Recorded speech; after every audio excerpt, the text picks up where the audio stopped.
할렐루야. 우리 주님의 은혜가 우리 목양의 모든 가족들에게 풍성하게 임하기를 간절히 주의 이름으로 축원합니다. 오늘은 다니엘서 4장 4절에서 18절 말씀을 가지고 꿈과 환상으로 번민하는 느부갓네살 왕이다 라고 하는 제목으로 하나님의 은혜를 나누고자 합니다. 느부갓네살 왕처럼 꿈 때문에 사람들을 위협하고 겁을 줄 뿐만 아니라 또 자신은 두려움과 번민을 했던 사람이 다시 있을까라고 하는 생각을 하게 되어집니다. 혹시 여러분 중에도 꿈 때문에 두려워하고 고통 가운데 있는 분이 계십니까? 느부갓네살 왕이 답답하고 두렵고 고통스러운 꿈의 문제가 생겨났다라고 하는 것이에요. 그 일로 인해서 두려움과 고통 속에서 번민하는 그러한 왕의 모습을 보게 되어집니다. 바벨론 느부갓네살 왕이 두 번째 꿈을 꾸게 되어집니다. 그때 상황은 다니엘서 4장 4절 말씀에 나 느부갓네살이 내 집에 편히 있으며 내 궁에서 평강할 때였다 이렇게 말씀합니다. 느부갓네살 왕이 두 번째 꿈을 꿀 때의 상황은 집에서 편안히 있을 때에 자기의 궁에서 평강할 때에 어느 날 꿈을 꾸게 되어졌는데 그 꿈으로 인해서 그동안 있었던 편안함과 평강이 완전히 깨어져 버리고 두려움과 번민 속에 빠지게 되었다라고 하는 것입니다. 5절 말씀 보면 한 꿈을 꾸고 그로 말미암아 두려워하였으니 곧 내 침상에서 생각하는 것과 머릿속으로 받은 환상으로 말미암아 번민하였노라 이렇게 말씀합니다. 두려워하고 번민하게 된 이유가 무엇입니까? 그것은 전에 꿈을 통해서 하나님께서 바벨론을 앞으로의 미래의 그 바벨론에 대한 운명을 계시해 주었기 때문에 이 꿈도 국가의 흥망성쇠와 아주 관련이 있을 것이다 라고 하는 그러한 의미를 부여했기 때문입니다. 그래서 이 꿈을 해결할 방법을 찾게 되어집니다. 6절에 이러므로 내가 명령을 내려 바벨론의 모든 지혜자들을 내 앞으로 불러다가 그 꿈의 해석을 내게 알게 하라 하였더라 말씀하고 있습니다. 즉 꿈 때문에 고민하고 번민하고 두려움이 생겼을 때에 왕이 그 꿈의 문제를 해결하기 위해서 자기의 옆에 있는 지혜자들을 다 불러 모았다라고 하는 것입니다. 그러면 그 꿈의 문제가 해결되었습니까? 전에도 느부갓네살 왕이 꿈을 꾸고 바벨론에 있는 박수나 지혜자들을 불러서 잃어버린 꿈을 찾아 회복해 달라고 명령했을 때에도 그들이 하는 말은 왕이 꿈을 말씀해 주시면 우리가 그 꿈을 해몽해 드리겠습니다. 이렇게 얘기를 했지 않습니까? 그렇다고 하면 지금은 왕이 꿈을 꾼 것을 잃어버리지 않고 그 꿈을 기억하고 있습니다. 그러면 이 꿈을 말할 때에 이 사람들이 자신 있게 해결해야 될 거 아닙니까? 해몽을 해야 될 것 아니겠습니까? 그런데 그들은 그 꿈을 이번에도 해결하지 못했다라고 하는 것입니다. 우리가 세상에 살아가면서 이런 일 저런 일 당할 때가 많이 있습니다. 그 일을 겪을 때마다 이게 무슨 뜻인가, 무슨 의미가 있나 라고 하는 그런 생각을 갖고 고민하고 또한 두려워하고 번민할 수 있습니다. 그런데 그 문제를 해결하고자 사람을 찾아가고 또한 자기의 지혜로 자기의 생각으로 그 문제를 해결해 보려고 하겠지만 결국은 그 문제를 해결할 수 없음을 우리는 발견하게 되어집니다. 우리 스스로 해결할 수 있는 문제가 얼마나 되겠습니까? 또한 똑같은 사람이 가지고 있는 능력으로 또 조금 안다고 하는 것으로 또 조금 가지고 있다는 것으로 우리의 근본적인 문제를 해결해 줄 사람이 누가 있겠습니까? 그러면 이전에도 다니엘에게 그 하나님께서 지혜를 주시고 그 꿈을 알게 하실 뿐만 아니라 그 꿈을 해석해 줬던 그 일이 분명히 있는데 느부갓네살 왕이 찾아야 될 사람이 누구라고 하는 것을 누구보다 느부갓네살 왕이 알 수 있었을 것인데 그는 여전히 자기의 방법대로 자기의 생각대로 그 문제를 해결하고자 했으나 그 문제를 해결할 수 없음으로 인해서 다시금 이 다니엘을 찾게 되어졌다라고 하는 것입니다. 그 모든 문제를 해결하실 수 있는 분, 오로지 하나님께서 우리를 구원하시고 우리의 문제들을 해결할 수도 있는 유일하신 하나님이신 것을 우리가 믿고 우리의 문제를 하나님 앞에 가지고 나와서 하나님께 내어놓을 수 있는 저와 여러분이 되기를 원합니다. 느부갓네살 왕은 하나님이 어떤 분이시라고 늘 고백하는 사람이었습니다. 다니엘서 2장 47절에 너희 하나님은 참으로 모든 신들의 신이요 모든 왕의 주제시로다 말했을 뿐만 아니라 다니엘서 3장 28절에는 느부갓네살이 말하여 이르되 사드락과 메삭과 아벳노고의 하나님을 찬송할지로다 그가 그의 천사를 보내사 자기를 의뢰하고 그의 몸을 바쳐 왕의 명령을 거역하고 그 하나님 밖에는 다른 신을 섬기지 아니하며 그에게 절하지 아니한 종들을 구원하셨도다 이렇게 얘기를 합니다. 그러니까 모든 환난과 그 고통 속에서 구원해 주실 분은 하나님이시라고 하는 것을 이 느부갓네살 왕은 고백한 사람이에요. 그럼에도 불구하고 여전히 자기를 생각하고 자기 주변에 있는 사람들을 찾았던 느부갓네살 왕을 우리가 생각해 보게 되어집니다. 그러나 아무런 문제를 해결할 수 없을 때에 다니엘서 4장 8절 말씀 보면 그 후에 다니엘이 내 앞에 들어왔으니 이렇게 얘기를 합니다.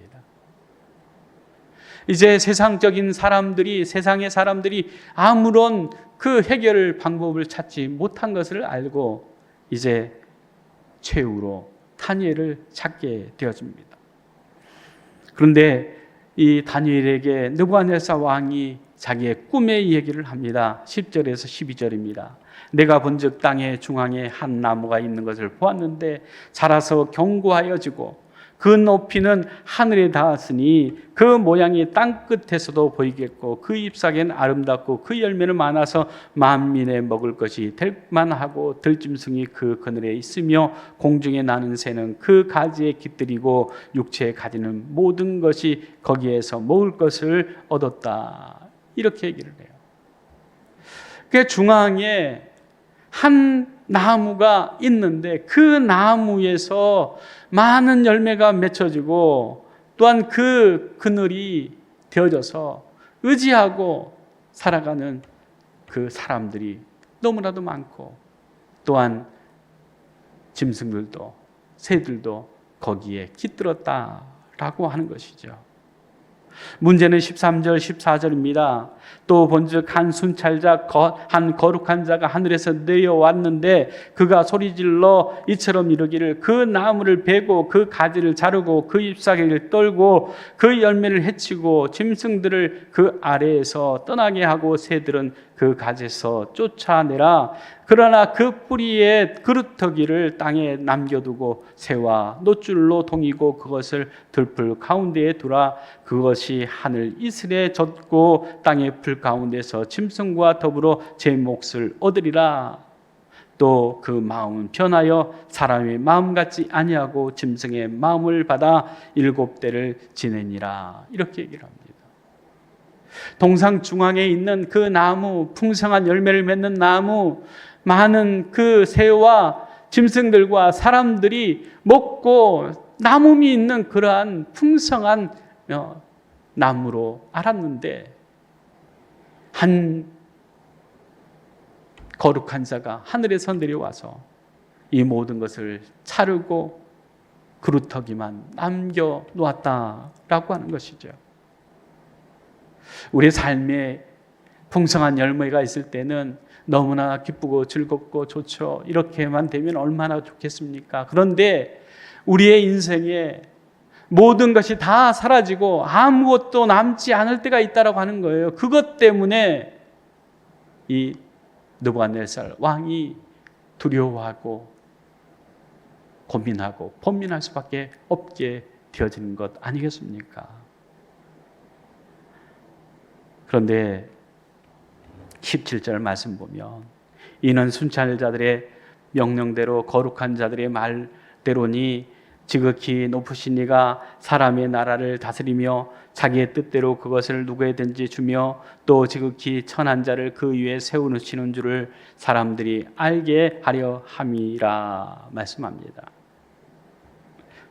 즉 하나님께서 하나님의 사람들, 하나님의 나라를 하나님의 뜻대로 하나님께서 이루신다라고 하는 것이죠. 우리가 세상 살아가면서 정말 힘들고 어려운 삶을 살아간다 할지라도 살아계신 하나님, 우리와 함께 하신 하나님을 믿고 신뢰한다고 하면 우리의 삶의 자리에 구루터기만 남아있다 할지라도 우리는 하나님을 바라고 하나님을 믿는 믿음 가운데서 살아가야 될 줄로 믿습니다. 그런데 지난 금요 예배 때도 우리가 말씀드린 것처럼 느부갓네살 왕은 하나님의 이적을 체험할 때마다 탁월한 신앙 고백을 했지만 그러나 이 탁월한 신앙 고백을 하는 그 고백이 결코 믿음에 이르지 못하고 회개에 이르지 못하고 구원에 이르지 못하는 것이었음을 우리가 보지 않습니까? 오늘도 말뿐이고 삶의 변화는 전혀 없는 느부갓네살 왕을 보게 되어집니다. 그는 18절에 나 느부갓네살 왕이 이 꿈을 꾸었나니 너 벨드사사라 그 해석을 밝히 말하라. 내 나라 모든 지혜자가 능히 내게 그 해석을 알게 하지 못하였으나 오직 너는 능히 하리니 이는 거룩한 신들의 영이 내 안에 있음이라. 이렇게 얘기합니다. 자기에게 문제가 있을 때마다 또한 그 문제가 해결되어지는 것을 볼 때마다 이렇게 이야기하는 느부갓네살 왕.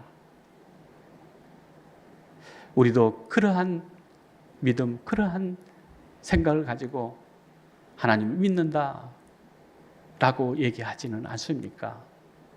진정으로 하나님을 믿는 믿음은 어떠한 믿음입니까? 다윗이 시편 23편 4절 말씀에 말한 것처럼 내가 사망의 음침한 골짜기를 다닐지라도 해를 두려워하지 않을 것은 주께서 나와 함께 하시나 주의 지팡이와 막대기가 나를 안위하시나이다. 이렇게 고백하는 삶이 믿음의 삶 아니겠습니까? 내가 정말로 사망의 음침한 골짜기를 다니고 있다 할지라도 또한 그 가운데 많은 원수들의 그 해하려는 그 위협이 따르고 있지만 그러나 조금도 두려워하지 않는 것은 주님께서 나와 함께 하심이라 라고 하는 그 믿음을 가지면 꿈 때문에 조금도 두려워하거나 꿈 때문에 번민하지 않을 수 있을 거 아닙니까? 또한 우리 환경 때문에, 우리에게 다가오는 그러한 시련 때문에 우리가 두려워하지 않을 것 아니겠어요? 우리의 믿음이 다윗과 같은 믿음 되어질 수 있기를 원합니다. 다윗의 믿음을 사도행전 13장 22절은 이렇게 말씀합니다. 다윗을 왕으로 세우시고 증언하여 이르시되 내가 이새의 아들 다윗을 만나니 내 마음에 맞는 사람이라 내 뜻을 다 이루리라 말씀하십니다. 다윗을 하나님께서 증언하십니다. 내가 이새의 아들 다윗을 만나니 내 마음에 맞는 사람이다. 내 뜻을 다 이루리라. 이렇게 말씀하시는 하나님. 그 하나님이 우리의 하나님 되신 줄 믿습니다. 모든 일을 하나님 앞에 맡기고 근심과 걱정과 염려를 다 주께 맡겨버리고 오직 하나님 주신 은혜와 복을 우리가 생각하고 나를 구원해 주신 하나님, 그 은총 가운데 살게 하신 하나님, 오늘 또 나를 홀로 두지 아니하시고 나와 늘 동행하시는 그 하나님으로 인해서 기뻐하며 즐거워하며 하나님께 영광 돌리며 살아가는 믿음의 길을 걸어가는 저와 여러분이 될 수 있기를 간절히 주의 이름으로 축원합니다. 기도하겠습니다. 사랑의 하나님, 믿는다 하면서도 느부갓네살 왕처럼 한낱 꿈 때문에 두려워하고 번민하는 저희들이 아닙니까? 닥쳐오는 시련과 환난 때문에, 환경 때문에 우리는 늘 두려워하고 번민하고 걱정하고 염려하는 삶을 살아갈 수밖에 없는 우리 연약함을 주님 돌아봐 주시고, 하나님, 우리의 믿음이 다윗과 같이 사망의 음침한 골짜기를 다닐지라도 해를 두려워하지 않습니다. 그것은 주님께서 나와 함께 하시기 때문입니다. 주의 지팡이와 막대기가 나를 안전하게 지켜주시기 때문입니다라고 하는 그러한 믿음을 갖고 살아가는 우리 목양의 모든 가족들 될 수 있도록 주님 은총 베풀어 주시옵소서. 예수님의 이름으로 기도리옵나이다. 아멘.